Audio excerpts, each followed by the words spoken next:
Identify చేయడం అనేది ఒక సవాల్. దాని తర్వాత ట్రాక్ అవుతుంది. ఫర్ ఎగ్జాంపుల్ పెన్షన్ ఇంతవరకు ఇవ్వాలి ఇట్లా అనుకున్నట్టుగానే ఏ ఆర్థిక పరిమితి వరకు మహిళలకు ఇవ్వాలి, ఎలాంటి మహిళలకు ఇవ్వాలనే దగ్గర ఇదొకటి ఉంది. రేపు కేంద్రంలో న్యాయ పథకం కింద మహిళా నారీ న్యాయ అనేది ఒకటి ఉంది. ఒక సంవత్సరానికి ఒక మహిళకు ₹1,00,000, ఒక గృహిణికి, మహిళ అంటే గృహిణికి ₹1,00,000 ఇవ్వాలనుకుంటున్నాం. అది కూడా కండిషన్స్ టు అప్లై అని కాదు. ఇక్కడ మనం అనుకుంటున్న దానికి మినిమం అంటే రెవెన్యూస్ ఏమంటారు సఫిషియెంట్గా ఉండాలి. అప్పుడు ఆర్బీఐ ఒప్పుకుంటుంది. ఇప్పుడు రైతు రుణమాఫీకి కూడా డబ్బులు లేవు ఒకటి, కానీ ఆయన సెప్టెంబర్ అక్టోబర్నే చేసిండ్రు. ఏది 1,99,000 వరకు. సో మేము ఎట్ ఏ టైం 2 lakhs మాకు ఇమ్మీడియట్గా అంటే 50,000 crores నుంచి 70,000 crores అంటున్నారు. 53 లక్షల రైతులకు ఇవ్వాలనేది ఒక అంచనా ఉన్నది. సో అంతమందికి ఇవ్వాలంటే మినిమం అంటే 45, 50, 70 ఇట్లా ఒక మార్జిన్ పెట్టిండ్రు. ఎంత కొన్నిటిని తగ్గించవచ్చని. మొన్న ముఖ్యమంత్రి గారు ఆగస్టు 15లోగా చెల్లించాలంటే ఎంత మేరకు చెల్లించాలనేది లెక్క. సో అదేం పెద్ద సమస్య కాదు. రేపు ఆర్బీఐకి అడుగుతాం, లేకపోతే అన్ని సమస్యలు కావు, కానీ ఇక్కడ సమస్యలు తీర్తలేవు. మీ దగ్గర సమస్యలు అంటే ఇప్పుడు నేను ఒక ప్రశ్న అడుగుతానన్న. ఎలక్షన్ల మూమెంట్లో బీఆర్ఎస్ పాత ప్రభుత్వము బీఆర్ఎస్ వాళ్ళు రైతు బంధు వేస్తాము అని చెప్పేసి సమ్ అమౌంట్ వాళ్ళు పెట్టేసుకున్నారు. వేద్దాము అని అంటే మీరు ఎలక్షన్ కమిషన్కు చేసిర్రు, అది ఆగిపోయింది. అమౌంట్ ఏడిపోయింది, 7,000 కోట్ల రూపాయలు. వాళ్ళు లేవు, ఉత్తగానే ప్రకటించిండ్రు.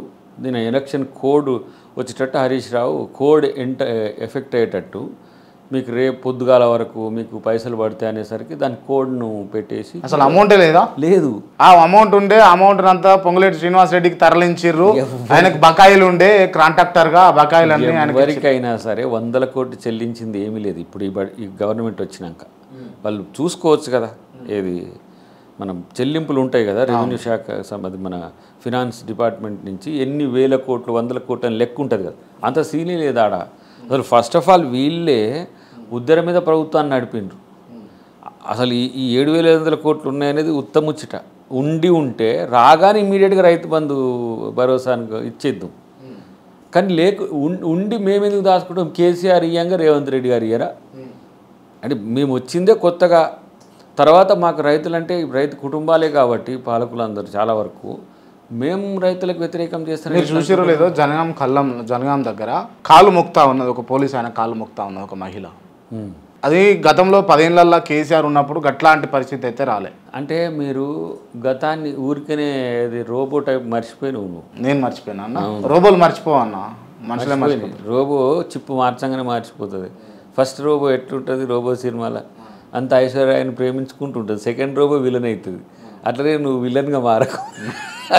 ఎందుకంటే బాలింతలు ఎవరు మహిళా రైతులు ఖమ్మంలో వాళ్ళని ఏ విధంగా పిల్లలు పాలు తాగుతున్న పిల్లల్ని అనేది కూడా పట్టించుకోకుండా ఇమ్మీడియట్గా అరెస్ట్ చేసి జైల్లో పెట్టిండ్రు.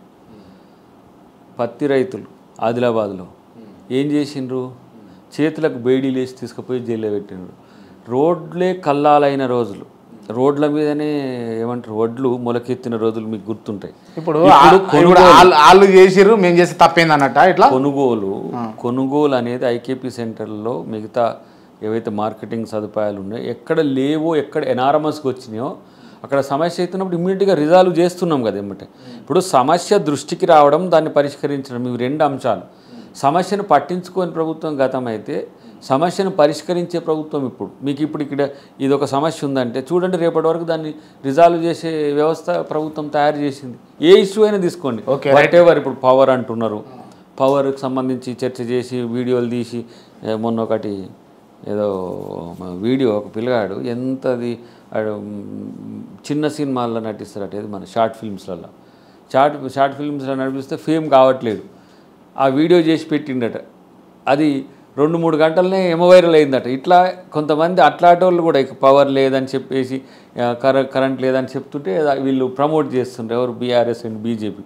అట్లా జరుగుతున్నాయి. ఇప్పుడు ఎక్కడైనా సమస్య వస్తే, ఇప్పుడు కొన్ని పవర్ సంబంధించిన అంశాల్లో షార్ట్ సర్క్యూట్స్ ఉంటాయి, కొన్ని ఇతరత్ర పనుల కొరకు ఆపి ఉంటాయి తప్పితే గతం కంటే ఒక యూనిట్ కూడా తగ్గించే అవకాశం లేదు. ఎక్కడైనా ట్రిప్ అయితే, లేకపోతే ఎండలకి ఇలాంటివి అయితే వచ్చే సమస్య. కానీ పవర్ పోతున్నది, నీళ్లు రావట్లేవు అంటే ఏంది? నీళ్ళు మేము కొనుక్కొచ్చే ప్రకృతి ఇచ్చే, అవి మరి ఆ కరెంటుకు అది మన అంటే కాంగ్రెస్ వచ్చింది కరువు తెచ్చింది కరువు వచ్చింది అని అంటారు. 2023 కరువు స్టార్ట్ అయింది.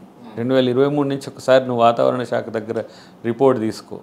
ప్రతి 20 ఇయర్స్కు భారతదేశంలో సౌత్ ఇండియాకు కరువు ఉంటుంది. అది వాళ్ళకి తెలియకపోతే తెలుసుకోమనండి. నిజాం దీన్ని ఎప్పుడో గుర్తుపట్టి అప్పుడున్న ప్రభుత్వాలకు కూడా, బ్రిటిష్ ప్రభుత్వానికి కూడా ఇచ్చింది. 1903, 2023, 2043, 2063, 83, 2003, 2023. ఇప్పుడు ఇది ఇంకా 3 సంవత్సరాలు ఉంటుంది. దీన్ని ఎదుర్కోవాలి, చాలా కష్టమే ఉంటుంది. కానీ ఈ కరువు కాంగ్రెస్ తెచ్చిందంటే మరి ఆయన వచ్చిన కాలంలో కరువు ఆయన కాంగ్రెసా? కేసీఆర్ ఇలా అడగట్టిండు 3 పిట్టగోడలు కాళేశ్వరం అని.